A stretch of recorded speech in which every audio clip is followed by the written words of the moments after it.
नरसिंह जी कहते हैं कि आपको इतनी देर क्यों लग रही है? बहुत देर तक मनाते हैं, पर जब भगवान नहीं आते तब नरसिंह जी क्या करते हैं? जब चीजें उनके हाथ से बाहर निकल जाती है तो क्या करते हैं? बताइए। केदार का जद मेहता नरसिंह जी ने करुणा करी तो द्वारिका में सुता सुता जागिया हरि। मध्य रात्रि का समय था, भगवान नींद से जागते हैं सिर्फ केदार का राग सुनकर। अब इतनी कच्ची नींद में भगवान ऐसे चौंक कर उठे तो रानी तो रुक्मणी खम्मा खम्मा ही करे कि हमसे क्या गलती हो गई, और मोती डारा थाल भर भर आरती करे। काई मारी चाकरी में चूक पड़ी, अरे काची तो निद्रा में सुता जागिया हरि। वो सब माफी मांग रही है, कुछ गलती हो गई कि आप कैसे जग गए, क्या हो गया? भगवान कहते हैं मेरे भक्त पर भीड़ पड़ी है। रुक्मणी जी कहते हैं आपके सारे भक्तों पर आधी रात में ही भीड़ पड़ती है। भगवान कहते हैं अरे मुझे के अब मायरा ले जाना है। अब मायरे की बात आई कि सब रानियां एक दूसरे का चेहरा देखे और हंसे। भगवान कहते आप हंस क्यों रहे हो? रुक्मणी जी कहती आप मायरा भरोगे? बोले हाँ क्यों, मैं नहीं भर सकता। रुक्मणी जी कहते शादी तो एक भी ठीक से नहीं करी, कोई कहीं से तो कोई कहीं से, कोई विधि विधान से शादी करते तो पता चलता मायरा क्या होता है, नेगचार क्या होता है। और मायरा कौन भरता है? कौन भरता है? मामा। बोले सगे मामे को तो मार दिया। मायरा खुद के आया होगा तो पता चलेगा मायरा क्या होता है। भगवान कहते हैं नहीं आया तो कोई नहीं, सब भर जानू मैं, सब काम कर दूं मायरे का। अब भगवान तैयारी करने लगते तो रुक्मणी जी सब कहती है कि प्रभु आप किसी राक्षस को मारने जाते हो, हम आपके पीछे पीछे जाते नहीं, इस मायरे के काम में तो आप हमें ही साथ में ले चलो। जब से शादी हुई है मैल ही मैल में फिर रहे हैं, कपड़े घर में बहुत पड़े हैं, गहने घर में बहुत पड़े हैं, पर पहनकर दिखाएं किसे? एक बार एक व्यक्ति ने पूछा कि महाराज कथा में महिलाएं ज्यादा क्यों आती है, महिलाओं की संख्या ज्यादा क्यों होती है? महाराज कहते यही मौका है पैरों के दिखाने का। शादी आए दिन थोड़ी होती है, और कथाएं सत्संग तो आए दिन होते हैं। अब इतने कपड़े कहाँ पहने? तो वो भी कहे कि भाई अब आप में ले चलो, हम कोई अच्छे जगह कपड़े पहन कर जाए, अच्छे अच्छे ना मैल ही मैल में पहन रहे खोल रहे, पहन रहे खोल रहे। भगवान कहते ले तो जाऊं, पर कुछ बातों का ध्यान रखना। रुक्मणी जी कहते कौन सी बातें? भगवान कहते हैं कि वहां ये मत सोच के जाना कि आप कौन है और मैं कौन हूं। भगवान कितनी सुंदर, देखिए आप विचार करिए, निस्वार्थ प्रेम अगर किसी से सीखना होना तो भगवान से सीखना। इसको कुछ नहीं पड़ी। मैं हमेशा कहती हूँ आप भगवान को मानो नहीं मानो उसको कोई फर्क नहीं पड़ता। वहां इलेक्शन नहीं होते, उनको कोई डर नहीं मेरी कुर्सी चली जाएगी, मैं भगवान नहीं हूं। वो आप मानो नहीं मानो वही भगवान रहेंगे। फिर भी वो आपके लिए कितना कुछ करता है। भगवान अपनी रानियों से ये बात कह रहे हैं कि थे तो यो जानोला रानी पति म्हारो श्याम, पर नानी बायरी सासू आगे करनो पड़सी काम। वहां आप इतनी बातें कर रहे हैं कि हम सज के जाएंगे और ये पहनेंगे और वो पहनेंगे, और आप तो फिर कोने में खड़े रहेंगे, कभी पल्ला ठीक कर रहे हैं, कभी हार ठीक कर रहे हैं, कभी कान का ठीक कर रहे हैं। और इतने में आकर उसकी सासू कह देगी खड़ा क्या हो, झाड़ू फाड़ू तो काढ़ो, और आप कह देंगे हमें ऐसे कैसे बोला? तो फिर नहीं जाना, क्योंकि अगर बोल दिया तो काढ़ना पड़ेगा। और ये भगवान सिर्फ इसलिए नहीं कह रहे कि वो भगवान कहते मैं भी करूंगा। वहां ये सोच कर नहीं जाना कि आप कौन है और मैं कौन है। भगवान कहते सबसे पहले जाते ही दादी सासू के पगे पड़ जाइए और पैरे में से हाथ मत हिलाना। आजकल कहते ना कि पहले प्रणाम कैसे करते थे या धूप कैसे लगाते थे, बताओ आजकल कैसे लगाते हैं?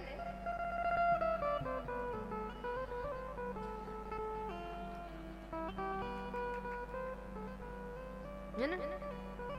तो भगवान यही कह रहे कि वहां पर ऐसे मत करना, अच्छे से पैरों को दबाना, और तब तक जब तक वो खुद आपको ना कह दे कि वाह वाह वाह वाह, तब तक पीछे मत हटना, क्योंकि अगर पीछे समय से पहले हट गए तो भी ओलमा मिल जाएगा। और भगवान कहते हैं देवरानिया जिठानिया ने तो जी का रो दी जो, उनको तो जी कहकर बुलाना, जी सा जी सा। और नानी बाईरी ननदोली सू डरताई रही जो, ननद जैसे ही आती हुई दिखे, संकट कटे भूत पिशाच निकट नहीं आए, महावीर जब नाम तुरंत हनुमान चालीसा शुरू कर देना, बाद में तकलीफ बहुत हो जाती है। रुक्मणी जी कहती हमको सब ज्ञान है, जाइए मायरा लेकर जाइए। भगवान यहाँ तैयारी कर रहे हैं। भगवान ने कुबेर का भंडार खुलवाया था, और भगवान कहते हैं कि इतनी सुंदर बात कही गई है कि भगवान ने जब बाजार खुलवाया तो भगवान कहते हैं कि मुझे ऐसे कपड़े दिखाओ, ऐसे गहने दिखाओ जो मेरी रानियों ने आज तक ना पहने हो, मुझे भक्त के काम में जाना है। भगवान सब तैयारी कर रहे हैं। नानी बाई के पास क्या हो रहा है? नानी बाई के घर में तो राड़ मच गई, समय हो गया ना, लाओ कहां मायरा, लाओ कहां मायरा। नानी बाई ने जल का कलश उठाया, पानी भरने चली। पीछे से सासू चिल्ला रही है कहां जा रही है, कहां जा रही है। उनकी पड़ोसन रहती थी ऊपर के तल्ले पे, उसका नाम था प्रेमली। नाम प्रेमली है, प्रेम इतना सा भी नहीं। वो और 10 बार चिल्ला रही है अरे तुम्हारी सासू आवाज लगा रही है, कहां जा रही हो। नानी बाई तो उस दिन नानी बाई एकदम हार गई थी, और वो कहती है कि या तो अब भगवान आए वरना मैं पलट कर वापस नहीं जाऊंगी, आज मैं यही डूब कर मर जाऊंगी। ये विचार आई रहे हैं उसके मन में कि वो एक पेड़ के नीचे बैठी थी, पेड़ पर एक सुआ बैठा था, सुआ यानी तोता। तो नानी बाई उससे बात कर रही है, उससे कहती है उबी बाई सरवरियेरी पार, ऊंची तो चटे नीची उतरे, यानी देखने की कोशिश कर रही है रास्ता, इतना ऊंचा चढ़ नहीं पा रही है। तो उस तोते से कहती है सुवटिया तू धर्म को वीर, देखे झुलरिया ने आव तो, कि देख कोई आ रहा है क्या। वो एकदम ऊपर जाकर बैठता है और क्या कहता है झिनी झिनी उड़े रे गुलाल, झमके छे जूनागढ़ रे मारेगा। वो कहता है कि धूल तोड़ रही है, ऐसा लग रहा है कोई राजा का रथ आ रहा है। नानी बाई कहती है रथ में कौन बैठा है वो मुझे बता। तो कहता है रथ में बैठा, रथ में बैठा श्री गोपाल,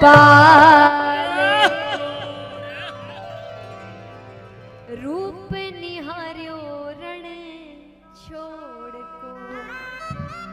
अब तो नानी बाई दौड़ती हुई रथ के पास गई, सामने आकर खड़े हुई।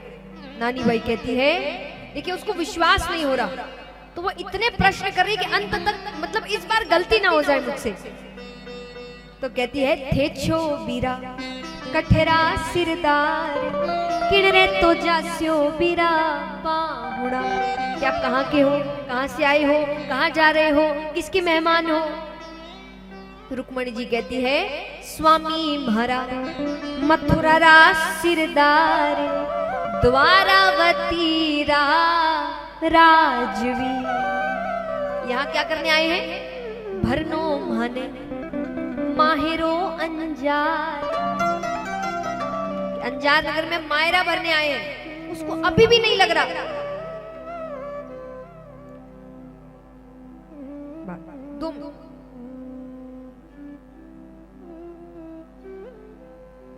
ये भी कोई भी है जाने वाला।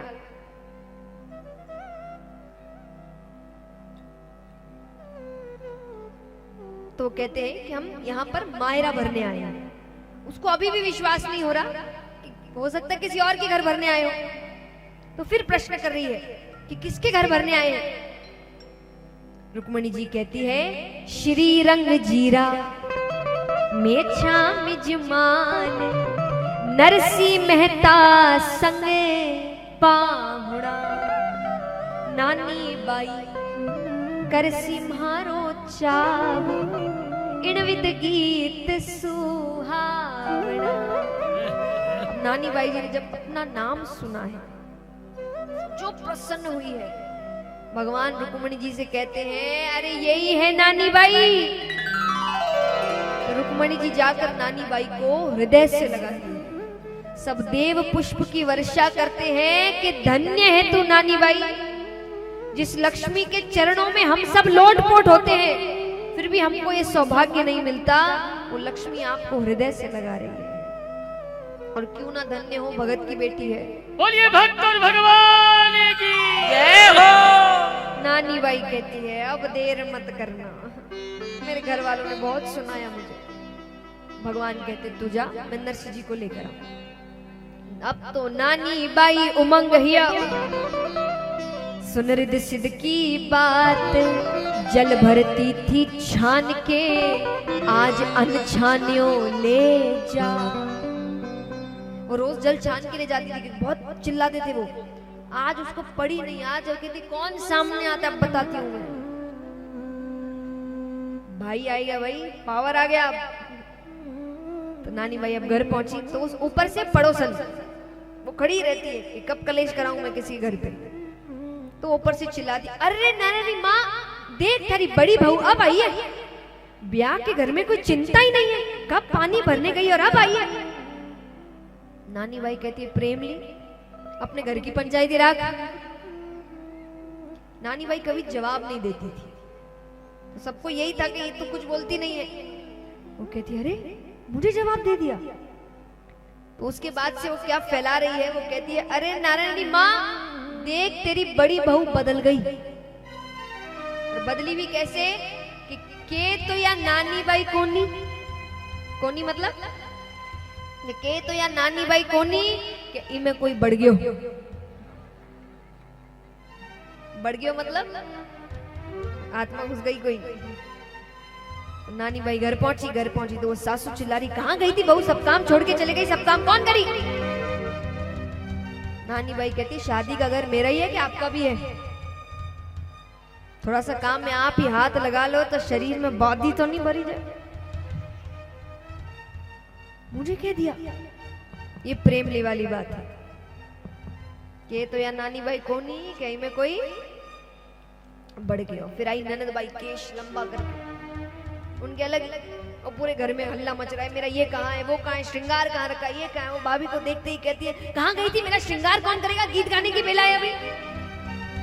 नानी बाई कहती बेटी की माँ तो पानी भरने गई है, ये नए श्रृंगार वाले मारवाड़ी में है, ध्यान से सुनना समझ जाओगे। नानी बाई कहती है चूल्हा माते राख मुंडाऊ पोतले तभी श्रृंगार हो जाई थारो। आया समझ में? हाँ ये बातें बड़ी समझ आ जाती है।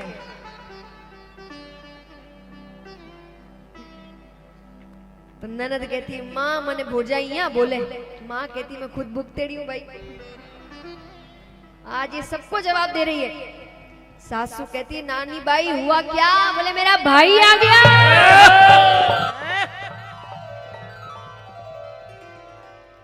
सासू कहती है कि तो तुम्हारे पिताजी आए थे वो साधुओं को लेकर और बच्चे कुचे को भाई लेकर आ गए। नानी बाई कहती है मेरा भाई तो माँ लेकर आया है, बुझाइयों को अब टाइम पास मत करो, तैयार है, मेरा भाई आने वाला है। अब तो पूरे घर में उसने हल्ला मचा दिया, सबको तैयार होने भेज रही है, मेरा भाई आने वाला है, भाई आने वाला है। नरसिंह जी के पास क्या हो रहा है, नरसिंह जी बैठे हैं, अभी तक नहीं आया। वो तो अंत तक था ना विश्वास है, उनको ऐसे लग रहा है कि मेरी बात जा रही है, आया क्यों नहीं अभी तक। इतने में सूरदास जी कहते नरसिंह जी एक आवाज आ रही है। बोले कैसी आवाज, बोले रास्ता में अपनी गाड़ी टूटी थी ना, बोले हाँ। बोले किसने सुधारी, तो बोले वो खाती आया था ना, बोले हाँ। बोले उसकी आवाज आ रही है। तो नरसिंह जी सच में ऊंचा थोड़ा देखते हैं तो भगवान सच में आ रहे थे गाठड़ी उठाकर। नरसिंह जी पहचान गए। नरसिंह जी कहते हैं अब आया है, इतना रोया गाया नाचिया, टांगई टूट गई, अब कोई जरूरत नहीं। अब भगवान आए हैं तो नरसिंह जी थोड़ा नखरा दिखा रहे हैं, बात नहीं कर रहे उनसे, उनकी तरफ नहीं देख रहे, आंख बंद कर ले रहे हैं। आवत देखियो सावल नरसिंह, बैठियो छेरी साई, अरे ले जा थारी गांठ तू तो आयो शर्म गमाए। वो कह रहे बेटी के ससुराल से इतनी बार बुलावा आ गया, अब आ रहा है, कितनी बेइज्जती हो रही है, इतनी बेइज्जती करा के आना था तो नहीं आता। देखिए भगवान सब सुनने को तैयार है, सारे नखरे सहने को तैयार है, पर भगवान को पता है कि अभी इसका समय नहीं है, क्योंकि वहां जो बैठी है वो बहुत दुखी है। तो भगवान ने क्या किया, भगवान कहते जितना ज्यादा होगा ये उतने नखरे दिखाएगा। भगवान कहते छोड़ो भाई, मुझे पता होता कि नरसिंह इतने नखरे दिखाएगा तो मैं यहाँ आता ही क्यों, चालने लाग्यो। भगवान गाठड़ी उठाकर जाने लगते हैं। भगवान को जाता देख नरसिंह जी कहते हैं नरसिंह जी जानियो रे लायोड़ी ले जाए, कि जो लेकर आया है खुद तो जा रहा है, वो भी लेकर जा रहा है। नरसिंह जी आते, मैं तो मजाक कर रहा था। भगवान कहते मैं भी मजाक कर रहा था, अब चलो देर मत करो। अब यहाँ पर रथ पर सब बैठ कर आ रहे हैं और वो तो छत पर ही खड़ी है नानी बाई। नानी बाई कहती है देखो जी सासू जी मारे बिहर रो परिवार, राम जी देखो जी सासू जी मारे बिहर रो परिवार, रथ में बैठो सावल भइयो हो जाया झेलाए राम जी, रथ में बैठो सावल भइयो हो जाया झेलाए, वीरो जी के पाग ऊपर सेवरो झलके, राम जी वीरो जी के बाग ऊपर सेवरो झलके, हो जाया रे शीश ऊपर सूतड़ी चमके राम जी। हो जाया रे शीश ऊपर चूंदड़ी चमके, और अब विराम होने वाला है तो एक बार अंतिम बार ये दो लाइनें गाना सब मिलकर एक साथ, पूरे लंबे लंबे हाथ उठाकर। भगत बछल प्रभु सारे सब काज दी, भगत बचल सारे सब काज, हरि नानी बाई रे माए रारी ठाकुर जी ने लाज सीता, राम जी ने लाज राजे, श्याम जी ने लाज दे, नारायण हरि हरि। अब यहाँ पर भगवान बैठते हैं, नानी बाई को अपने पास बुलाते हैं। बहुत सुंदर प्रसंग है कि भगवान को उन्होंने बैठने की जगह नहीं दी थी। उनको पता नहीं है ना इतना मायरा लेकर आए तो किसने बैठने की जगह नहीं दी, सब खड़े हैं, क्योंकि पहले से जमीन पर नहीं बैठते थे, आसन देते थे, किसी ने नहीं दिया। भगवान कहते छोड़ो भाई इनके भरोसे हूं क्या, तो उनको कोने में एक दरी दिखती है, भगवान खुद जाते हैं, दरी उठाते हैं, दरी बिछा रहे हैं खुद के बैठने के लिए। तो उस वक्त क्या हुआ सुनिए। धरती ने सोचा कि ये जितने खड़े ये मूर्ख है, इनको नहीं पता कि ये कौन है, मुझे पता है ना, मैं कैसे बैठने दे दूं। तो बैठा हरि जी जाज में ढाल, 9 गज धरती दले चढ़ियो। धरती ऊंची हो गई थी, क्यों कि बोले वो बैठेंगे तो सिंहासन पर, नीचे तो नहीं बैठने दूंगे। फिर भगवान नानी बाई को अपने पास बुलाते हैं। नानी बाई ने निकटे बुलाए, हाथ धर्यो है हरि जी शीश पे। भगवान कह रहे कि बताओ क्या क्या भरना है, मुझे तो पता नहीं ना कौन किसके रिश्तेदार है। तो नानी बाई पहले डरती है, पर भगवान कहते अरे जैसा मन वैसा मांगना, मैं तेरे दरबार में आया हूं, मैं तेरी मदद करने आया हूं, भाई आया है। तब नानी बाई कहती है बडोडी सासू जी ने सावटो वेश और धाये ससुरा जी ने जरिया हंदो खेस। ससुरा जी ने ओढ़ा दीजो लाल बनात और सासू जी ने वेश दीजो पूरई सात। लिखिया रे परवाने दीजो सारी बसती, कि जितनी पत्रिकाएं आई वो तो पूरी भरना और पूरे गांव को मायरा मिलना चाहिए, सिर्फ मेरे परिवार को नहीं, पूरे गांव को। लेकिन इन नारायणों देवरिया ने तो दीजो ही मती। सबको देना, इसको नहीं देना। जब छोटा सुनाता है ना ज्यादा तकलीफ होती है, बड़े सुनाए इतनी तकलीफ नहीं होती। उनको लगता है इतना सा ये मुझे सुनाता था, इसको कुछ नहीं देना। तब भगवान कहते हैं सुख सारण हरि मुलक मुख दियो शीश पर हाथ। बाई देवर टालिया हल्की लागे बात। तो पूरे गांव को देंगे और सगे देवर को नहीं देंगे। छोड़, अब जैसा भी हम बड़े बन जाते हैं। आइए भगवान अब मायरा भर रहे हैं। सभी से निवेदन अपने स्थान पर ही बैठे रहे, जो मायरदार है सिर्फ वही खड़े रहेंगे। मायरेदार पधारो। मायरारी बेला आई, चुनड़ी बाई ने उड़ाई। चंगे मंजीरा बाजे आंगणे।